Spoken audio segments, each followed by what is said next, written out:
Hello, friends. Let me pull up my channel here so I can see comments. Hope everyone is having a lovely Saturday. Let me know that you can hear me well. Okay, let me see here.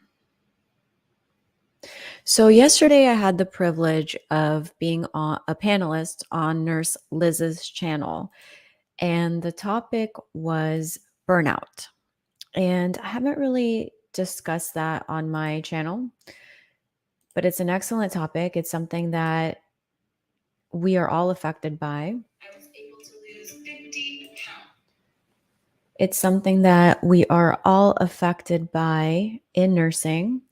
So I wanted to talk about that today and discuss what nurse burnout is, how it affects us, why it affects us, and how to deal with it.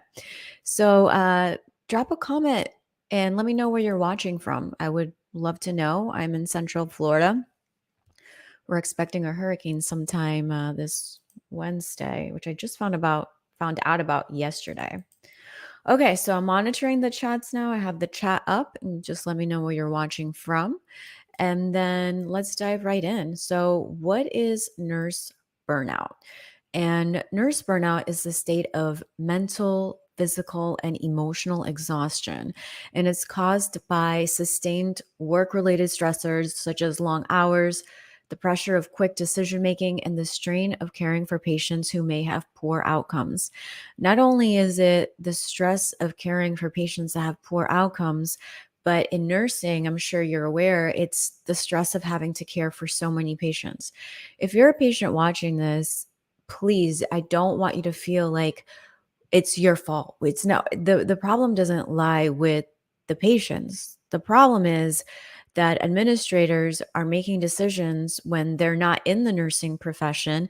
They have no knowledge about how the nursing profession works. They have no knowledge about everything that we do on a day-to-day basis.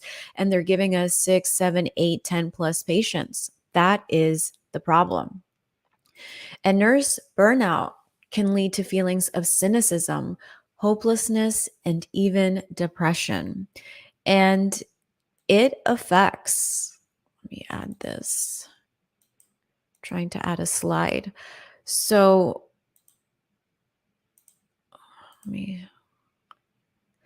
what is the impact of nurse burnout? And nurse burnout leads to more infections. Burnout is correlated with an increased risk of infection in patients. Nurse burnout is associated with nurses they receive lower patient satisfaction ratings, which honestly, I don't really care about. That's not my prime motivator. Like, if you like me, great. If you can't please everybody. Um, but what's more concerning for me is the fact that patients at more risk for infections, and also there's a higher mortality rate. There's a 7% increased risk of patient mortality when nurses have more than 4 patients. And I can tell you, I worked 3 years on a med tele floor. I worked in psych, and when I worked in psych, I was charge nurse, so I was responsible for 20 patients at a time. Granted, they were all walkie-talkie, so made that easier. But I don't know many nurses, especially like on a med surge or med tele floor. We rarely will have 4 patients. Like 4 patients now is PCU, maybe. So, and ideally, PCU should have 3 to 4, 3 to 4 patients. So there are some serious consequences to nurse burnout. Not only does it affect us on a personal level on our day-to-day life, but it's affecting patients as well. How do we deal with nurse burnout? And if you're tuning in, make sure that you drop a comment. Let me know where you're watching from. So, how do we deal with nurse burnout? I would also, if you are watching this, let us know how you deal with nurse burnout. So, number one, go to therapy if you can afford it. I know that therapy is expensive, but you can always check with your insurance plan. This is a non-sponsored video, but there's also things like BetterHelp and Cerebral that offer therapy at a more affordable price. Is it super cheap with them? No, it's not, but it's sometimes cheaper than if you have no insurance. Um, Also, with therapists, keep in mind that it may take several months to see a therapist, and also it may take several attempts to find a therapist that you mesh with. So don't give up, okay? But therapy, it's so important. There's less of a stigma now, but going to therapy doesn't mean there's anything wrong with you. That's one way that you can deal with nurse burnout. Another way to deal with nurse burnout is get a hobby. Do something for fun, even if you're terrible at it. Take up painting or coloring or do a sport. In this society, we don't always have to monetize things that are our passion. Just do something for the sake of it being fun. Learn how to play piano or guitar or download Duolingo and learn a new language. The next tip is on your days off, decompress, exercise, meditate, do CrossFit, yoga, etc. Right? For me, I am currently so I have plantar fasciitis. I've had plantar fasciitis for the past 4 years, and I had a procedure done. So yoga, especially hot yoga, the 21 and 2 is my therapy, and I haven't been able to exercise for the past week, and I'm not supposed to exercise for 2 weeks, and I'm losing my mind. Like, exercise keeps me sane. So exercise is so important. It releases those good endorphins into your brain. Another way to deal with nurse burnout is socialize if you're an extrovert. I'm an introvert. So, as introverts, spend time with your special person. As an introvert, I will like to spend time with, for example, my husband, which is my best friend, or enjoy some quiet time in nature, go on a hike, things of that sort. If you're burned out on the unit where you are at, then switch units. There's OR, there's Peds, there's NICU, there's labor and delivery. You can do hospice, you can do oncology, mental health, ALF. You can go into education. There's so many options. If you are burned out on the unit that you're at, you do not need to stay there. And a change of pace can help you cope with nurse burnout. If you're just tuning in, we're talking about nurse burnout today. Drop a comment below. Let me know where you are watching from. I will be monitoring the comments. Also, let me know how you have coped with nurse burnout in the past. And yesterday, as a panelist on the Nurse Liz YouTube channel, which, by the way, she's a sweetheart, Nia had the suggestion to cut back on hours and go part time. And if you can afford to do this, this is excellent, an excellent, excellent idea. Or you can work several jobs so that you're working full time hours, but you get a variety in your day.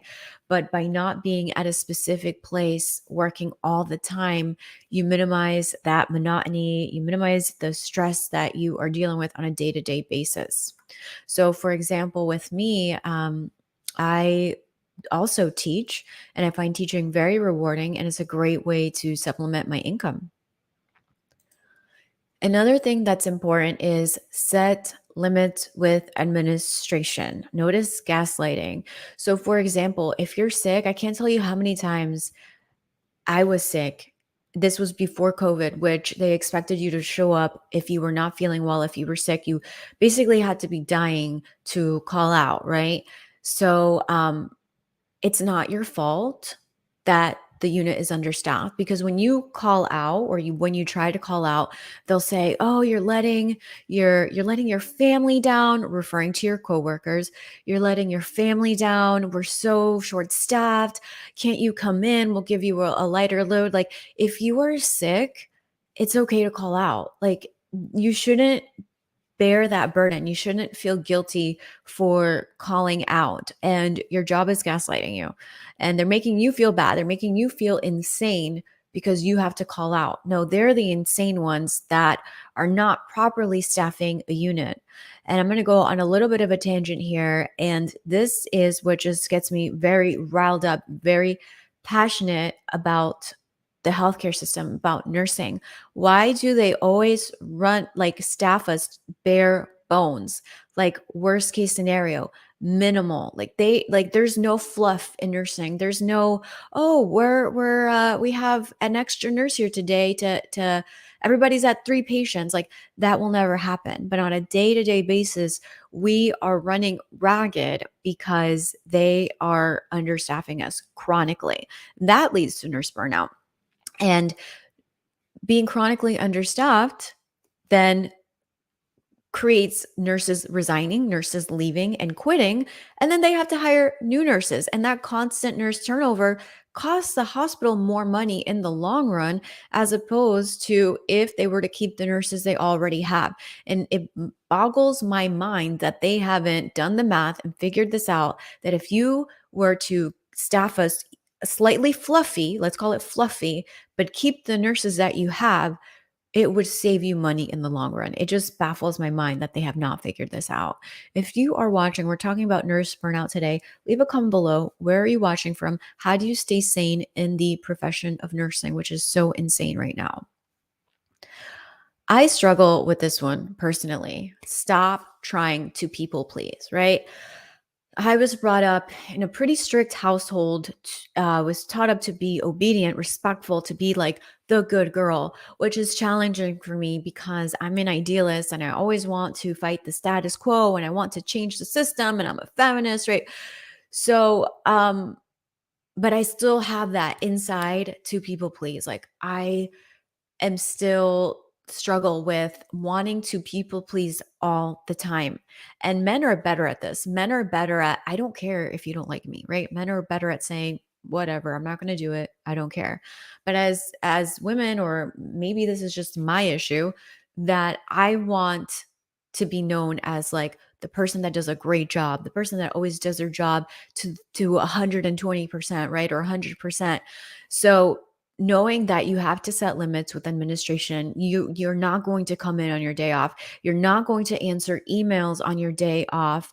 This culture that we have in America is so toxic, is so like work, work, work, work is our life. You are a person. Nursing is not your identity. Nursing is a part of who you are. And when we can separate that, when we make life not all about work, we can take a step back and say, you know what?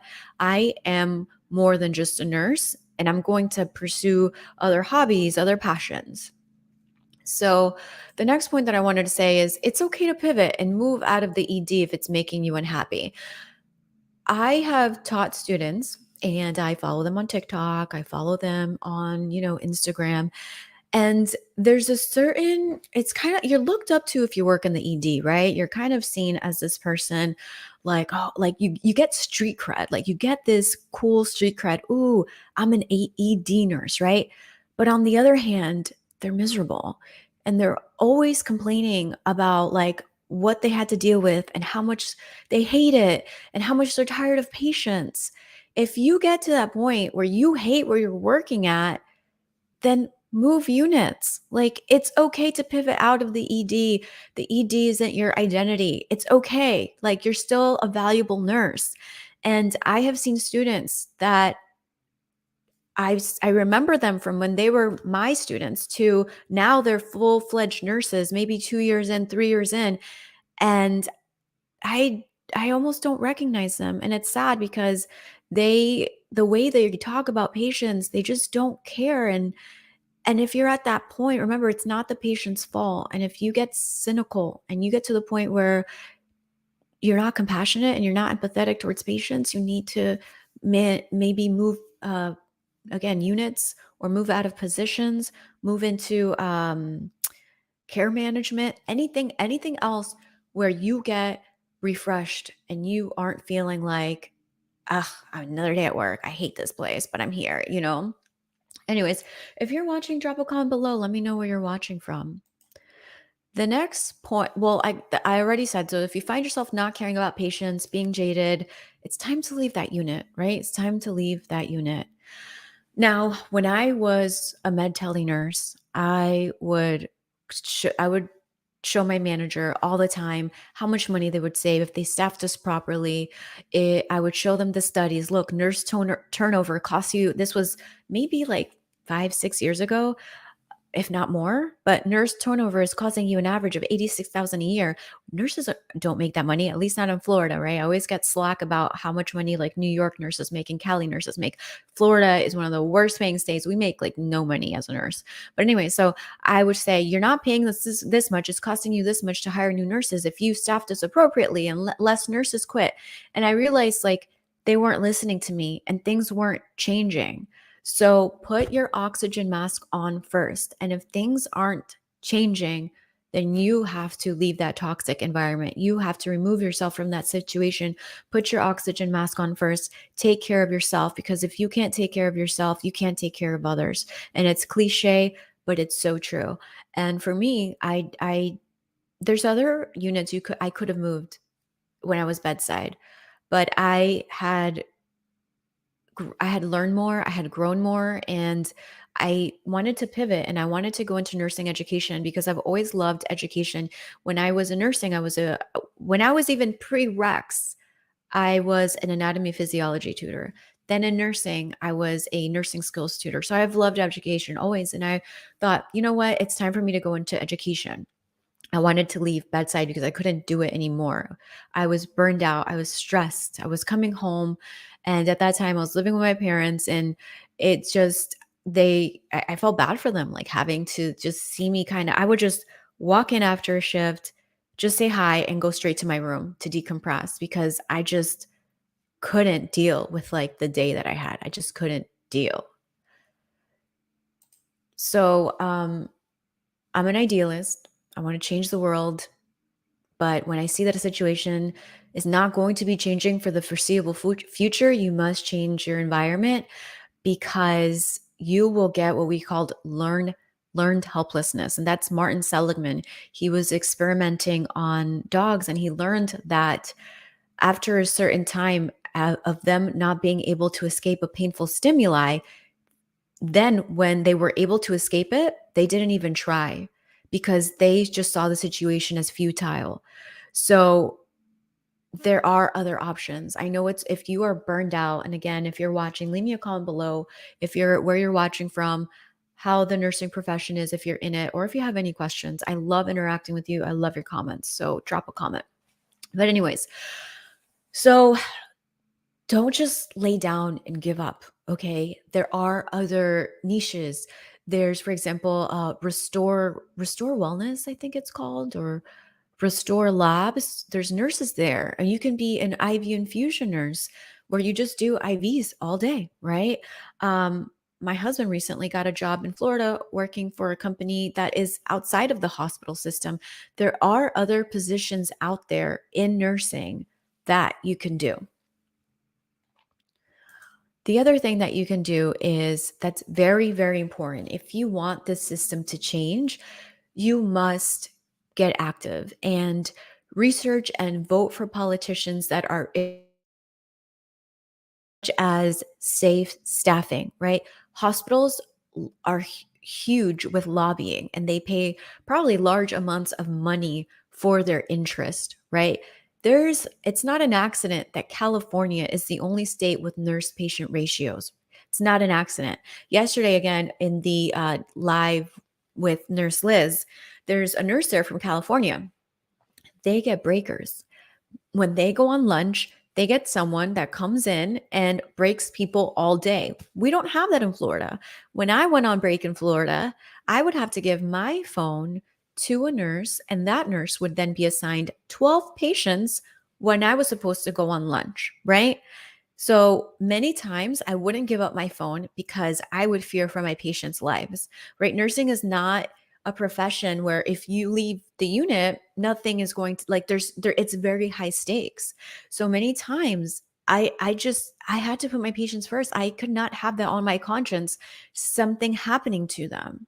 So instead of me giving up my SpectraLink, I would say, you know what, I'll hold on to this just in case there's an emergency. And I would get in trouble for it. You know, you're supposed to give up your phone.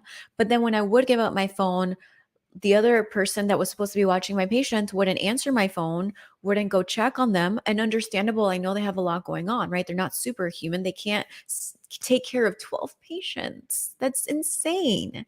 So we have to vote for politicians that care for nursing issues.